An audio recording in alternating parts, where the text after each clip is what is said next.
안녕하세요. 손김기록치과 대표원장 김기록입니다. 오늘은 제가 특이한 영상을 한번 봤어서 이 내용에 대해서 설명을 해드릴 거예요. 양치질을 하고 입을 안 헹구는 게 좋은 거 아닌가요?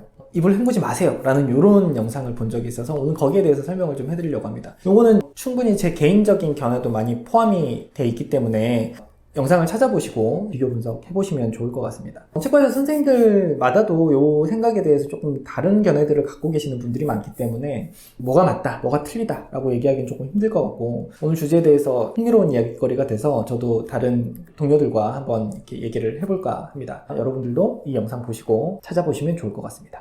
치약을 선택을 할 때 치약에 불소가 들어있는지 안 들어있는지 확인을 하는 경우가 많습니다. 보통 일반 치약에는 불소가 미량이 함유가 돼 있다라고 우리가 알고 있습니다. 맞는 이야기고요. 보통 우리가 시중에서 사고 있는 치약 중에 불소가 포함이 안 된 치약들도 있지만 대부분은 불소가 포함이 되어 있는 치약들이 많이 있습니다. 어린 아이들 같은 경우에는 불소를 혹시 삼키거나 안에 있는 이제 거품들을 헹궈내기가 조금 어려운 친구들이 있고 간혹 삼켜버리는 경우가 있기 때문에 어린 아이들 같은 경우에는 불소가 들어가지 않는 치약들을 보통 사용을 하지만 어른들은 충분히 그런 거에 대해서 행동 조절이 가능하기 때문에 불소가 들어가 있는 치약들을 그냥 일반적으로 사용을 하게 됩니다. 불소가 우리가 하는 일은 예전에 제가 영상에서 보여드렸듯이 불소는 치아를 튼튼하게 만들고 치아 표면에 우식이 생기지 않도록 도와주는 역할을 합니다. 자, 근데 이 불소의 역할이 이런 역할들이 있고 광화되기 전, 그러니까 치아가 만들어지고 나서 완전히 단단해지기 전에 이 불소라는 원소가 들어가서 표면에 칼슘과 결합이 돼서 조금 더 단단한 치아 표면을 만든다라고 제가 설명을 해드렸었는데요. 이게 나이가 먹어갈수록 이 불소가 치아 표면에 침투하는 정도가 낮아지고 불소가 해주는 역할 자체가 그렇게 높아지지 않는다라고 알려져 있습니다. 그래서 저는 입을 많이 헹군다, 불소가 들어가면 도움을 안 주는 건 아니지만 도움을 주는 정도가 나이가 들어감에 따라서, 그러니까 20대가 지나서 30대, 40대, 50대, 60대로 갈수록 불소가 해주는 역할, 불소가 치아 표면에서 역할을 해주는 역할 자체가 그렇게 크지 않다. 의외로 양치질을 조금 더 잘 해서 치아 표면에 있는 치아 세균막을, 치면 세균막을 잘 제거해주는 것이 더 중요하다고 설명을 해드렸는데요. 제가 갖고 있는 견해는 치약보다는 우리가 양치질로 치태를 제거해주는, 기계적으로 제거해주는 액션 자체가 중요하다라고 저는 생각을 하고 있습니다. 그래서 양치질 습관이나 양치질 방법에 대해서 되게 중요하게 생각을 하고 거기에 대해서 제가 영상도 올려드렸었는데요. 서양에서는 이제 치약을 사용하고 나서 입을 절대 헹구지 말고 2번, 3번 정도 침을 뱉어내고 양치질을 마무리하는 영상들이 영화에서도 볼 수 있고 기사에서도 나오는 경우들이 있습니다. 치약의 성분을 보면 불소만 들어있는 게 아니고 연마제, 그리고 계면 활성제, 그리고 치아 입 안에 개운한 느낌을 주기 위해서 민트 향 같은 것들이 여러 가지 첨가물들이 이제 섞여 있습니다.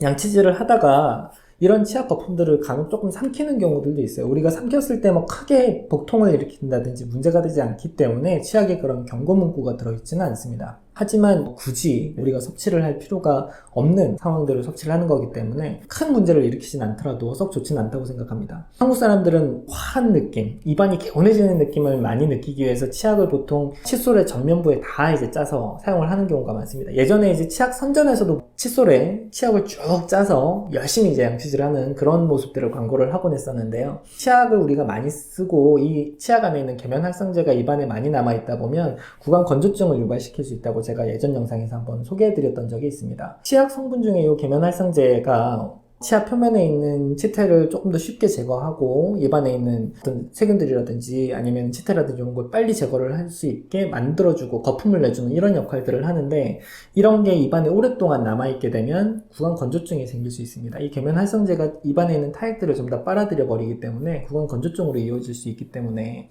저는 이 영상에 동의를 하진 않지만 이런 영상들을 많이 찾아보고 저한테 질문을 해주신 분이 있어서 오늘 영상을 찍어봤습니다. 치약은 저는 충분히 대한치과의사협회에서도 권장하고 있듯이 대여섯 번, 큰 깨는 5번에서 10번 정도 입을 갖다 깨끗하게 헹궈주는 것이 좋다라고 저도 동의를 하고 있고요. 아까 말씀드린 대로 불소 코팅막이 날아가는 것 때문에 치약을 헹구지 말고 입안에 머금고 있어야 된다는, 어렸을 때, 나이 연령대에 따라서 효과가 조금 차이가 난다라고 생각을 해주시면 될 것 같고, 우리가 젊었을 때, 그리고 이제 어린 아이들 같은 경우에 치아가 막 생겨났을 때 이런 불소가 미량이 함유되어 있으면 불소용인 양치 또는 불소 계열 도포 이런 것들을 통해서 치아를 튼튼하게 만들어줄 수 있고, 보통 30살이 넘어가면 이런 치아의 광화 자체가 거의 대부분 완성이 되고, 어느 정도까지만 구강 위생 관리를 잘 해주시면 유병률 자체가 현저하게 떨어지기 때문에 양치질을 잘 해주시고 잇몸에 있는 치면 세균막을 잘 제거해 주시는 것이, 어떻게 보면 치아에 충치가 먹는 것보다는 치아와 잇몸 사이 공간에 치태가 끼어서 잇몸병이 유발되지 않도록 관리를 하는 것이 더 중요하다고 생각이 들어집니다. 그래서 오늘 영상 찍어보았고, 여러분들도 영상 찾아보시고 비교 분석해보시면 좋을 것 같습니다.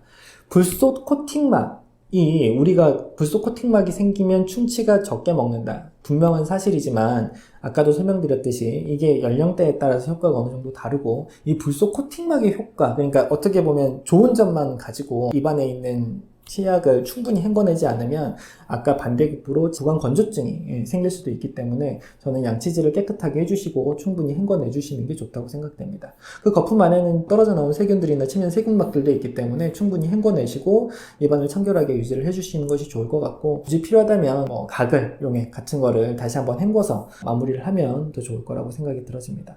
오늘 영상 좋으셨다면 구독과 좋아요 부탁드립니다. 감사합니다.